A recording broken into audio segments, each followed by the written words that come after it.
Elon, what kind of crazy dream would persuade you to think of trying to take on the auto industry and build an all-electric car? Well, it goes back to when I was in university. I thought about what are the problems that are most likely to affect the future of the world, or future of humanity.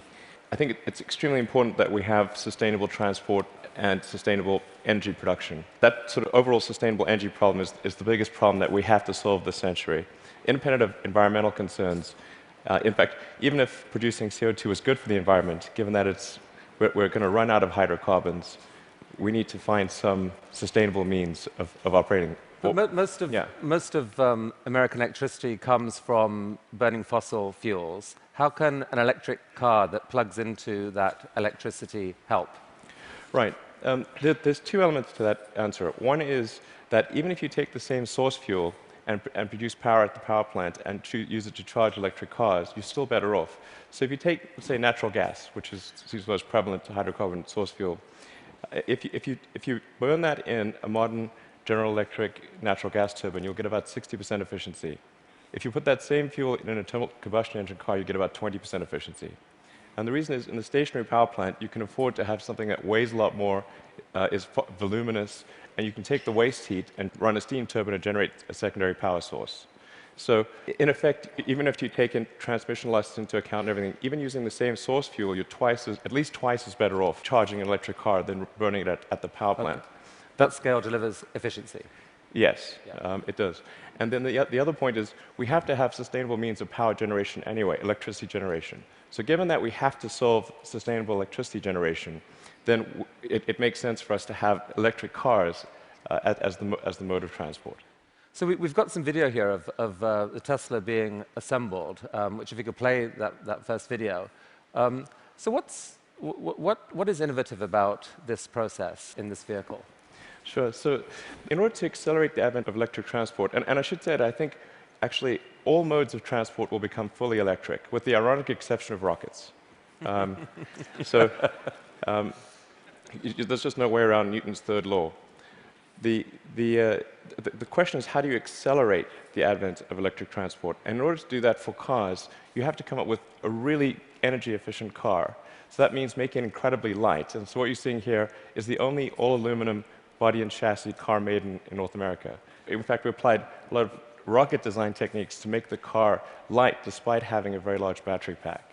And then it also has the lowest drag coefficient of any car of its size. So as a result, the energy usage is very low, and it has the most advanced battery pack, and that's what gives it the range that's competitive. So you can actually have on the order of a 250-mile range. I mean, those battery packs are incredibly heavy, but you think the math can still work out intelligently by combining light body, heavy battery, you can still gain spectacular efficiency. Exactly. The rest of the car has to be very light to offset the mass of the pack, and then you have to have a low drag coefficient so that you have good highway range. In fact, customers of the Model S are sort of competing with each other to try to get the highest possible range. I think somebody recently got 420 miles out of a single charge. Bruno Bowden, who's here, did that, broke the world record, 425. That was the good news. The bad news was that to do it, he had to drive at 18 miles an hour constant speed and got pulled over by the cops for going too slow. Yeah.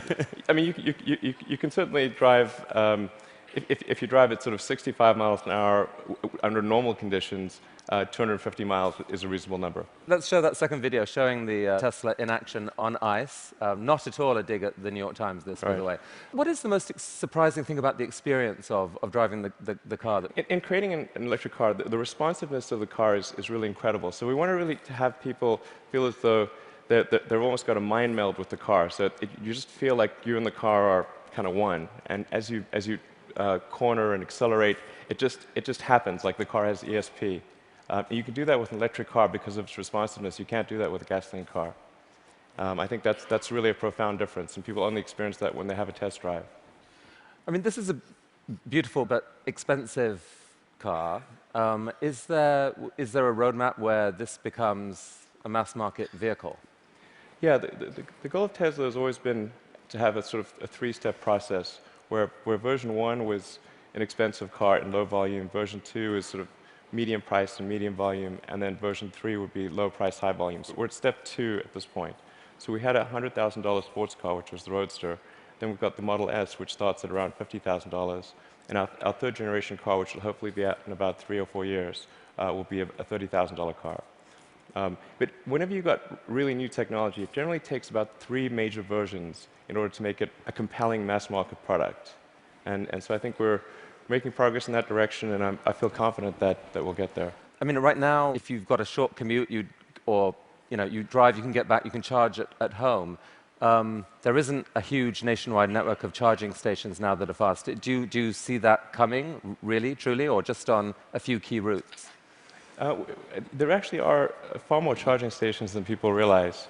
And at Tesla, we developed something called the supercharging technology. So, and we're offering that if you buy a Model S for free, forever. And so this is something that maybe a lot of people don't realize. We actually have California and Nevada covered. We've got the eastern seaboard from Boston to DC covered. By the end of this year, you'll be able to drive from LA to New York. You're just using the supercharger network, which charges at 5 times the rate of anything else. And the key thing is to have a ratio of drive to stop, to a stop time of about 6 or 7. So if you drive for 3 hours, you want to stop for 20 or 30 minutes, because that's normally what people will stop for. So if you start a trip at 9 a.m., by noon, you want to stop to have a bite to eat, hit the restroom, coffee, and keep going. So your proposition to consumers is, for the full charge, it can take an hour. So it's common. Don't expect to be out of here in 10 minutes. Wait for an hour. But the good news is you're helping save the planet. And by the way, the electricity is free. No, you don't pay anything. Actually, what we're expecting is for people to stop for about 20 to 30 minutes, not for an hour. It's actually better to drive for about maybe 160, 170 miles, and then stop for half an hour, and then keep going. That's the natural cadence of a trip. All right. So this is only one string to your energy bow. You've been working on this solar company, Solar City. What's unusual about that? Well, as I mentioned earlier, we have to have sustainable electricity production as well as consumption. So I'm quite confident that the primary means of power generation will be solar. I mean, it's really indirect fusion is what it is. We've got this giant fusion generator in the sky called the sun. And we just need to tap a little bit of that energy for purposes of human civilization. Most people know but don't realize they know is that the world is almost entirely solar-powered already. If the sun wasn't there, we'd be a frozen ice ball at 3 degrees Kelvin. And the sun powers the entire system of precipitation. The whole ecosystem is solar-powered. But in a gallon of gasoline, you have effectively thousands of years of sun power compressed into a small space. So it's hard to make the numbers work right now on solar and to remotely compete with, for example, natural gas, fracked natural gas. How are you going to build a business here? Well, I'm confident that solar will beat everything, hands down, including natural gas. How? It must, actually. If it doesn't, we're in deep trouble. But you're not selling solar panels to consumers. What are you doing? No, we actually are. You can buy a solar system or you can lease a solar system. Most people choose to lease. And the thing about solar power is that it doesn't have any feedstock or operational costs. So once it's installed, it's just there. It works for decades. It'll work for probably a century. And this is so therefore the key thing to do is to get the cost of that initial installation low, and then get the cost of the financing low. So because that interest, those are the 2 factors that drive the cost of solar, and we've made huge progress in that direction. And that's why I'm confident we'll actually beat natural gas. So your current proposition to consumers is, don't pay so much up front. Let us pay 0 up front. We will install panels on your roof. Yes. You will then pay. How long is a typical lease? Typical leases are 20 years, but the value proposition is, as you're sort of alluding to, quite straightforward. It's no money down, and your utility bill decreases. So right. It's a pretty good deal. So that seems like a win for the consumer. No risk. You will pay less than you're paying now. And for you, the dream here then is that, I mean, who owns the electricity from those panels for the longer term? I mean, how do you, the company, benefit? Well, essentially, Solar City raises a chunk of capital, and from say, a company or a bank. Google's one of our big partners here, and they have an expected return on that capital. With that capital, SolarCity purchases and installs the panel on the roof, and then charges the homeowner or business owner a monthly lease payment, which is less than the utility bill. But you yourself get a sort of long-term commercial benefit from that power. You're kind of building a new type of distributed utility. Exactly. What it amounts to is a giant distributed utility. And I think it's a good thing because utilities have been this monopoly and people haven't had any choice. So effectively, it's the first time there's been competition for this monopoly because the utilities have been the only ones that own those power distribution lines, but now it's on your roof. So I think it's actually very empowering for homeowners and businesses. And you really picture a future where a majority of power in America, like within, what, a decade or two, or within your lifetime, goes solar? I'm extremely confident that solar will be at least a plurality of power, and most likely a majority. And I predict it will be a plurality in less than 20 years. I'd say I made that bet with someone. The definition of plurality is? More from solar than any other source. Who did you make the bet with? With a friend who will remain nameless. But, just between us. And I made that bet, I think, 2 or 3 years ago. So in roughly 18 years, I think we'll see more power from solar than any other source. All right. So let's go back to another bet that you made with yourself, I guess. I mean, a kind of crazy bet. You'd made some money from the sale of PayPal. You decided to build a space company. Why on earth would someone do that? Got that question a lot, that's true. People would say, did you hear the joke about the guy who made a small fortune in the space industry, and he obviously started with a large one is the punchline. And so I tell people, well, I was trying to figure out the fastest way to turn a large fortune into a small one. And they'd look at me like, oh, is he serious? And strangely, you were. Well, what happened? It was a close call. I mean, things almost didn't work out. We came very close to failure, but we managed to get through that point in 2008. The goal of SpaceX is to try to advance rocket technology, and in particular to try to crack a problem that I think is vital for humanity to become a spacefaring civilization, which is to have a rapidly and fully reusable rocket. Would humanity become a spacefaring civilization? So that was a dream of yours in a way from a young age, or like you dreamed of Mars and beyond? I did build rockets when I was a kid, but I didn't think I'd be involved in this. It was really more from the standpoint of what are the things that need to happen in order for the future to be an exciting and inspiring one. And I really think there's a fundamental difference if you sort of look into the future between a humanity that is a spacefaring civilization that's out there exploring the stars on multiple planets. And I think that's really exciting. And compared with one where we are forever confined to Earth until at some eventual extinction event. So you've somehow slashed the cost of building a rocket by 75%, depending on how you calculate it. How on earth have you done that? NASA has been doing this for years. How have you done this? Well, we've made significant advances in the technology of the airframe, the engines, the electronics, and the launch operation. I mean, there's a long list of innovations that we've come up with there. That are a little difficult to communicate in this talk, but not least because you could still get copied, right? I mean, you haven't patented this stuff. It's really interesting to me. You didn't patent because you think it's more dangerous to patent than not to patent. Since our primary competitors are national governments, the enforceability of patents is questionable. It's really interesting. But the big innovation is still ahead, and you're working on it now. Tell us about this. Right. So the big innovation. In fact, let's roll that video, and you can talk us through it. What's happening here? Absolutely. So the thing about rockets is that they're all expendable. All rockets that fly today are fully expendable. The space shuttle was an attempt at a reusable rocket, but even the main tank of the space shuttle was thrown away every time. And the parts that were reusable took a 10,000-person group 9 months to refurbish for flight. So the space shuttle ended up costing $1 billion per flight. Obviously, that doesn't work very well for... So what just happened there? We just saw something land? That's right. So it's important that the rocket stages be able to come back, to be able to return to the launch site and be ready to launch again within a matter of hours. Wow. Yeah. Reusable rockets. Yes.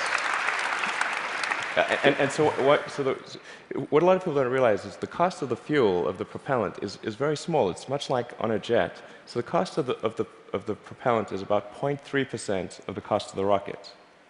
So it's possible to achieve, let's say, roughly a 100-fold improvement in the cost of space flight if you can effectively reuse the rocket.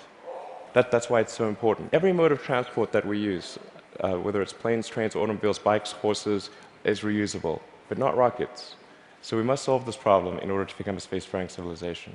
You asked me the question earlier of how popular traveling on cruises would be if you had to burn your certain ship. Cruises apparently are highly problematic. Definitely more expensive. So that's potentially absolutely disruptive technology, and I guess paves the way for your dream to actually take, at some point, to take humanity to Mars at scale. You'd like to see a colony on Mars. Yeah, exactly. SpaceX or some combination of companies and governments need to make progress in the direction of making life multiplanetary, of establishing a base on another planet, on Mars being the only realistic option, and then building that base up until we're a true multi-planet species. So progress on this, let's make it reusable, how is that going? That was just a simulation video we saw. How's it going? We've been making some good progress recently with something we call the Grasshopper test project, where we're testing the vertical landing portion of the flight, the sort of terminal portion, which is quite tricky. And we've had some good tests. Can we see that? Yeah. So that's just to give a sense of scale. We dressed the cowboy as Johnny Cash and bolted the mannequin to the rocket. All right, let's see that video then, because this is actually amazing when you think about it. You've never seen this before: a rocket blasting off, and then. Yeah, so that rocket is about the size of a 12-story building.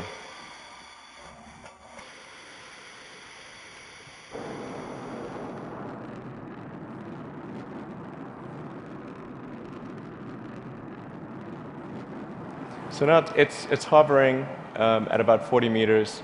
And it's constantly adjusting the angle of the pitch and yaw of the main engine and maintaining roll with cold gas thrusters.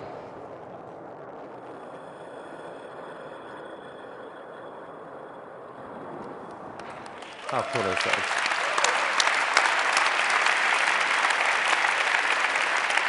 Elon,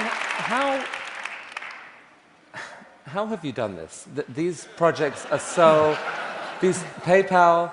Solar City, Tesla, SpaceX, they're so spectacularly different. They're such ambitious projects at scale. How on earth has one person been able to innovate in this way? What is it about you? I don't know, actually. I